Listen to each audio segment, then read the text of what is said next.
Welcome, everyone. Today I'm joined by Jessica Clark. She's a soft tissue therapist. She's just come back from Tokyo Paralympics. Jess, welcome and thank you for joining me to start with. Talk me through your experiences of Tokyo. What was it like?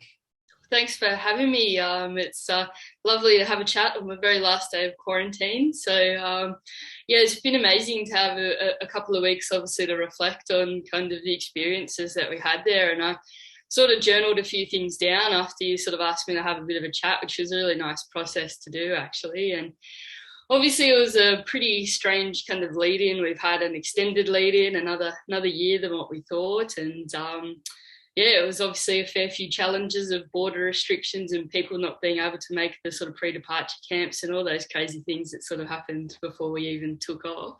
Yeah. And then we get there and yeah, it's a bubble life. It was sort of living in the village, and I think that sort of came with like almost a silver lining in the sense that the entire Australian team was sort of almost confined to like our allotment, our apartment sort of building, if you like. And that was to try and keep us as safe as possible, just not kind of going to the traditional food hall and interacting with other countries, and just making sure that everyone could get to their events, as safely as possible. And hats off, that they've been able to pull off a successful Paralympics, because we sure as hell didn't know it was going to go ahead, even right up until almost the last minute.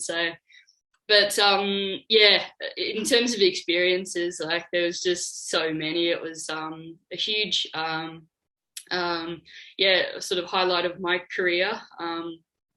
Sort of 14 or 15 years of treating and yeah, working with sports a bit broadly, but just this experience of being there and being so proud to be there with this team and wear the green and gold with them was something that I'll never forget. Yeah. But yeah, I mean, from a treatment sort of side of things, I work with athletics, and so we have a team of sort of 38 athletes that we took over for this game. So I just exclusively kind of work with them. And within our sort of allotment in the village, they were able to get us like almost like an entire apartment. And we had our sort of whole sort of performance services team sort of within that apartment, which was just incredible. But so you have sort of a room with the doc, we had a couple of physios and the soft tissue. And yeah, sort of, I guess, treatment life would sort of look a little bit like, we'd sort of either be treating in that sort of clinic within the village, or going out to the training venue or warm-up track stadium kind of with our athletics team. So it was yeah, pretty amazing experience, and just massive learning curve, and just a super positive yeah, vibe there. So had a great time.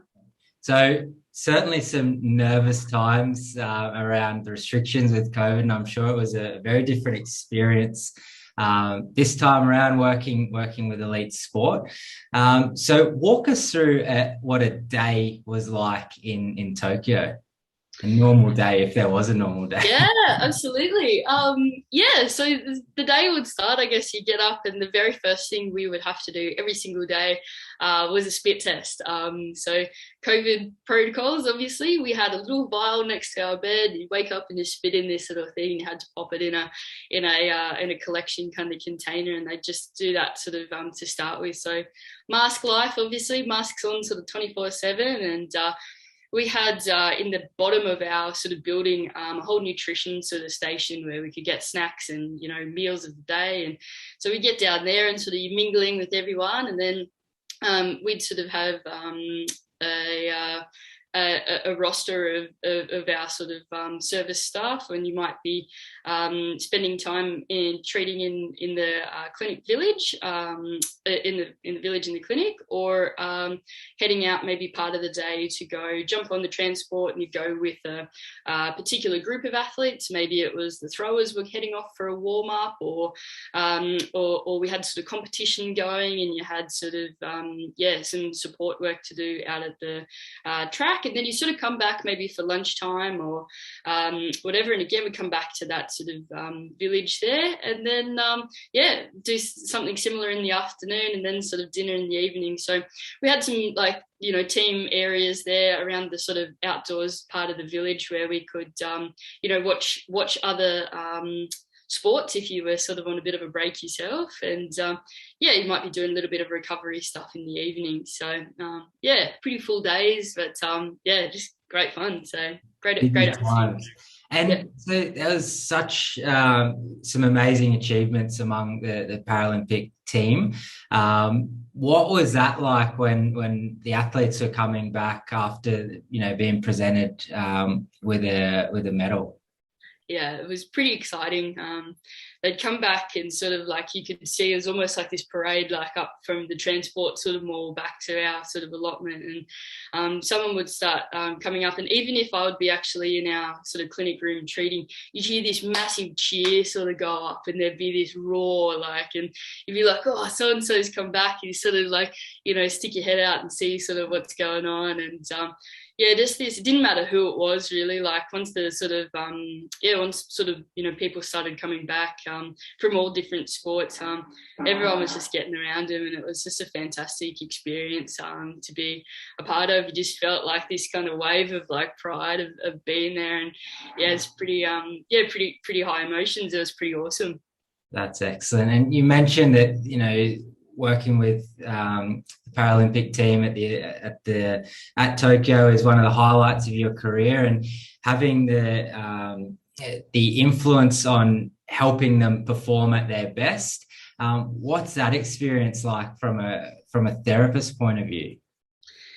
Yeah, it's a real highlight to be there, and it really you ride the roller coaster with them almost. My background is that for the last couple of years, I've been fortunate enough to work with para-athletics in my day-to-day sort of world as well. I sort of do about a 50-50 split with my sort of private practice and dealing with the athletics guys that are based in Canberra, which is about 14 of that sort of lot that we took over this time, and some other athletics guys as well.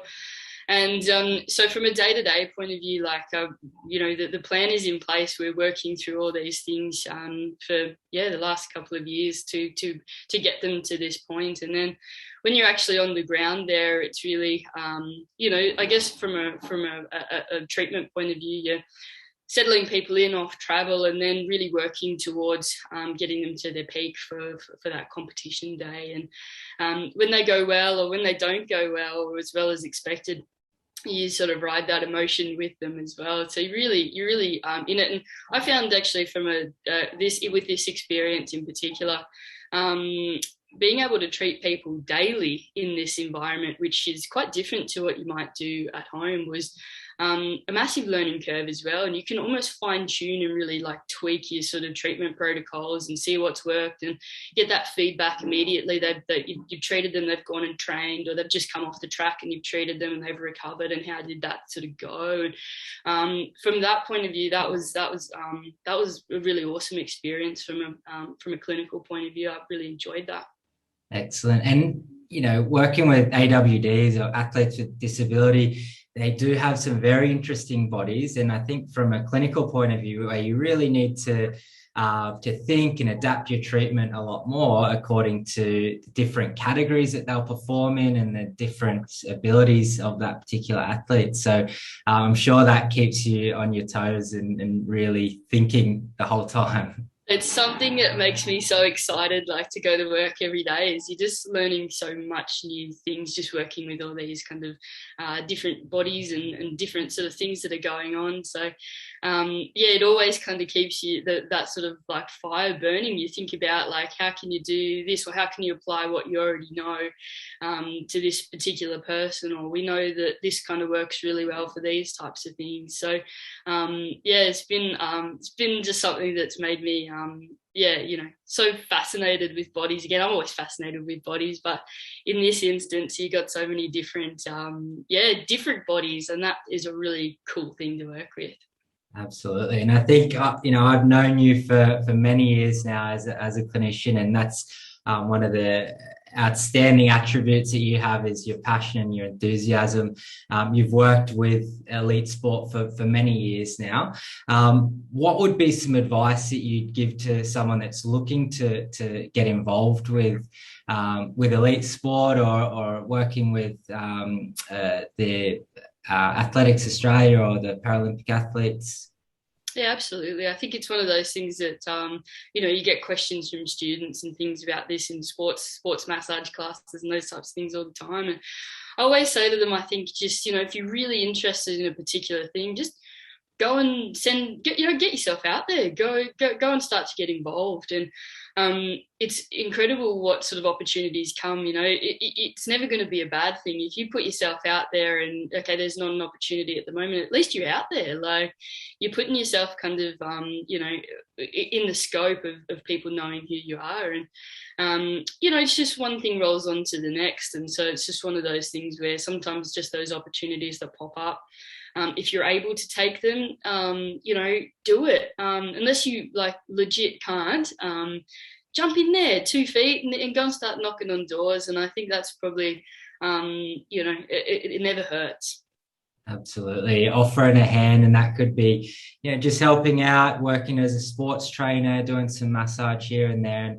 And like you said, it does open doors, and we can really get involved, and that will open opportunities, like you've experienced with working with. Absolutely. And I think even if it doesn't lead on to an opportunity immediately, like, as I said to you guys, as 15 years in the making, a trip like we've just experienced. But also, you're just building your skill set every time you go and do one of those things. You go and work as a sports trainer, or you go and do this. You're just building that kind of skill set, and no one can take that away from you. And if the time's right, and sometimes there's an opportunity there, then it presents itself. So just jump in there. Definitely, that's some great advice. Now, Jess, you also run a very successful clinic in Canberra, Myogen. You've faced a lot of challenges over the years with this clinic, and even more with COVID. How do you see the next 12 months going with the current challenges as far as treating clients and being adaptable? Yeah, it's a really good question, isn't it? We've been very fortunate in Canberra for the last, 12 months to not have phase 2 of lockdowns, but we're there now. And it's a really interesting thing, I guess, having just been away. I was fortunate enough to have this Paralympic trip, and my business partner, Ant Choice, has just been away with the Olympic team as well. So we've just existed in this COVID world, and I think there's definitely scope for keeping hands-on sort of stuff going, but it's a changing world, and it's almost like we're going to have to ride this roller coaster. And as you said, I think being a business owner in general is always challenges that sort of pop up, and that we've you're constantly finding solutions to, and this kind of new world is exactly that too. So it's just one of those things, we can't know really what's ahead, but you just sort of play what lies there. And I think policies and all of those types of things, you just kind of have some really steadfast stuff, and do what you can, and just move and be flexible with it. So it's going to be a wave to ride for sure. Yeah. And you always put on a brave face. You always got a big smile and a positive attitude, and I think that certainly helps. Do you have any advice for someone who's maybe fairly new in the industry, or looking to take the leap and start their own business? Do you have any advice for those practitioners? Oh yeah, it's I think it's having your own business and getting into the industry are probably two separate things. Like, so I've really enjoyed the challenge of becoming a business owner in more recent years, but also being a therapist. So I just think it's one of those things. I consider myself very lucky every day.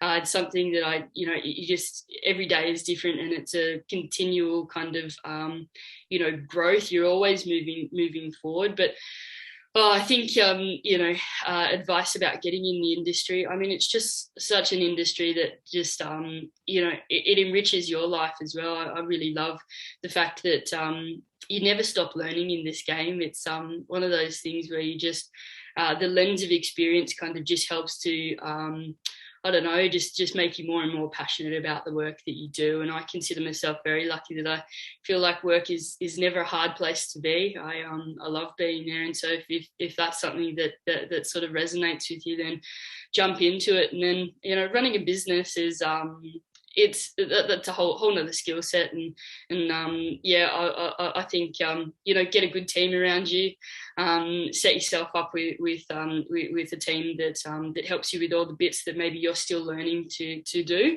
and yeah, just try and make it as a great journey as possible, and as less stress as possible. I love it.